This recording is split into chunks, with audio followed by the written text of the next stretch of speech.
Bismillahirrahmanirrahim. Assalamualaikum warahmatullahi wabarakatuh.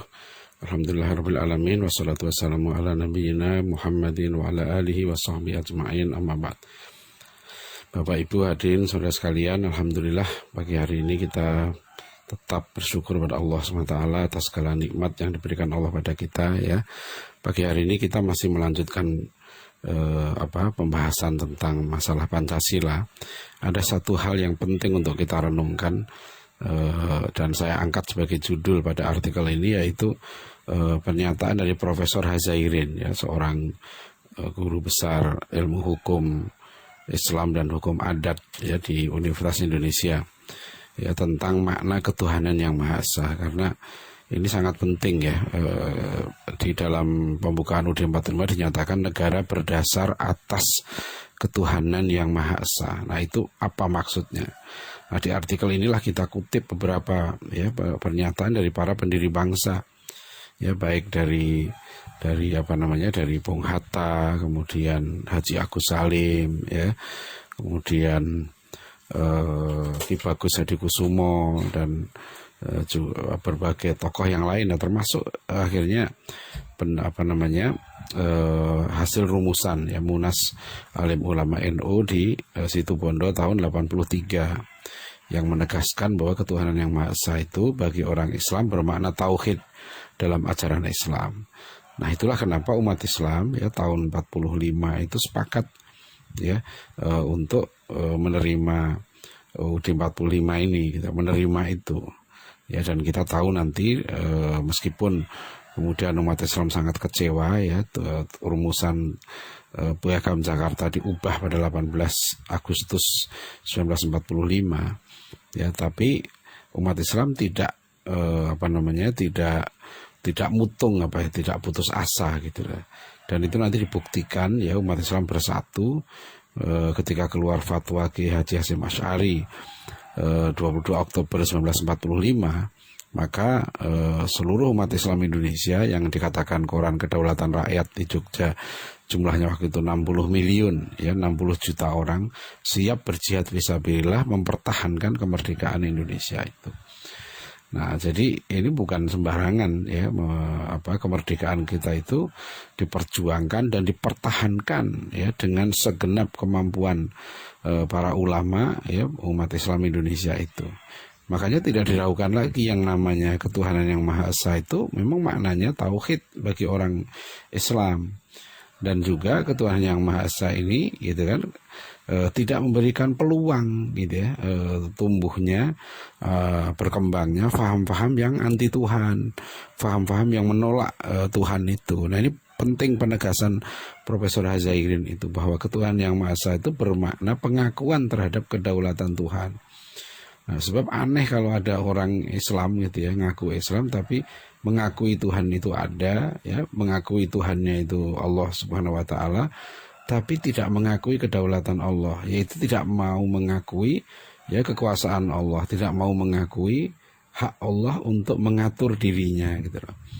Nah, itu kan aneh gitu. Gimana coba bayangkan ya, seorang ada yang berpikir, ya saya memang diciptakan Tuhan, saya mengakui Tuhan itu ada, Tuhan itu Allah gitu ya.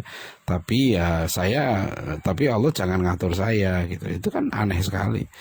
Dan itulah yang dalam Al-Qur'an ya berulang kali dalam berbagai surat ya dijelaskan perilaku makhluk yang dikutuk oleh Allah, dilaknat oleh Allah, yaitu yang namanya iblis itu.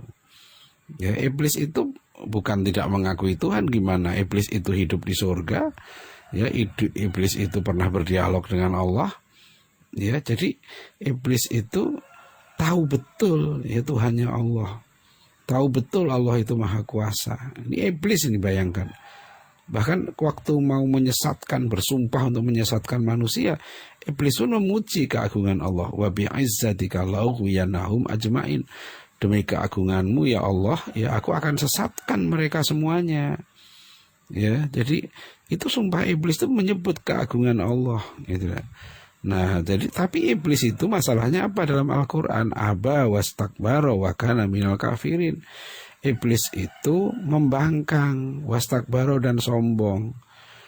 Nah, tentu kita semua ya kan tidak mau kan jadi iblis gitu loh. Kita kan nggak mau dikutuk oleh Allah, dilaknat oleh Allah. Gimana nanti kita akan menghadap Allah sementara kita jelas-jelas diciptakan oleh Allah di dunia ini? Kan asal usul kita ini dari mana ya, kalau mau merenungkan, kalau mau mikir gitu ya, kita ini dari mana sih, kita ini ada, ini siapa yang menciptakan kita ya? Kita ini punya kekuasaan, punya harta, punya pikiran ya kan, itu siapa yang ngasih itu? Apa kita sendiri yang milih? Kan enggak. Kita ini ada ya sudah, kita diciptakan oleh Allah seperti ini, yaitu kehendak Allah ya.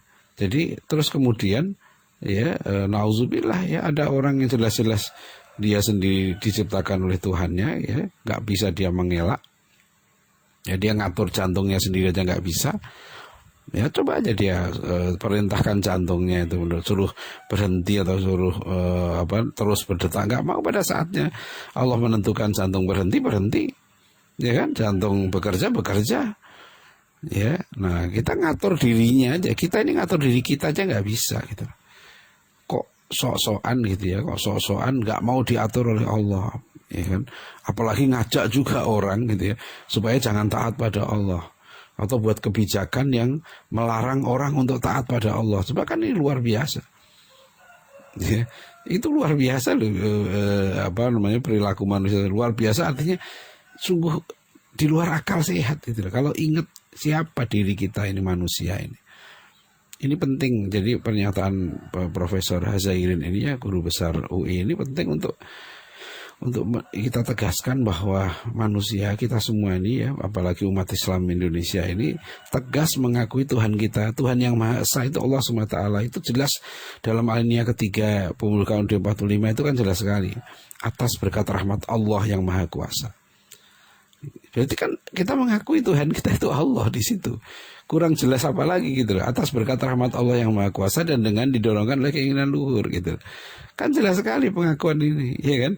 Para pendiri bangsa ini, dan sekarang masih tertulis itu teksnya dalam Pembukaan UUD 45, mengakui gitu loh. Kita ini dapat kita merdeka karena rahmat dari Allah gitu loh. Ya kan? Terus kita bisa merdeka, kita syukuri gitu kan, kita buat upacara kemerdekaan segala macam, tapi itu nggak mau diatur oleh Allah. Gimana coba logikanya gitu? Nah iya kan, nah itu kan bahasa seorang pelawak itu kan, coba kita mikir gitu loh, mikirlah, karena hanya orang yang nggak mau mikir yang nanti masuk neraka di akhirat itu. Ya, surat Al-Mulk gitu kan, waqalu ya law kunna nasma'u aw naqilu ma kunna fi ashabis sa'ir. Para penghuni neraka Sa'ir ini berkata, ya Allah, andaikan aku dulu di dunia ini mau mau ingat gitu ya, dan mau berpikir ya, maka ya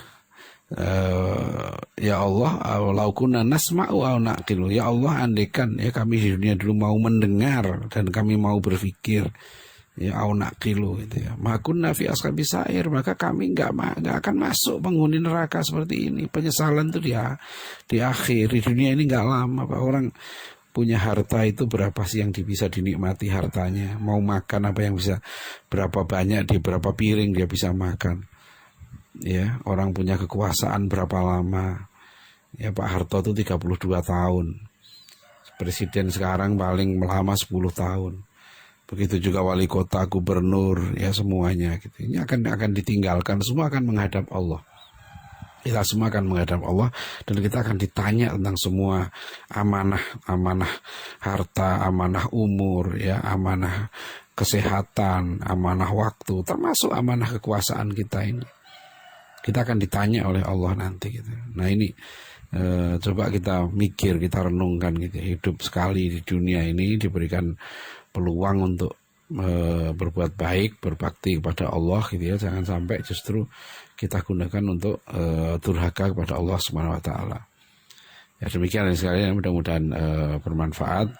Wabillahi taufik wal hidayah. Assalamualaikum warahmatullahi wabarakatuh.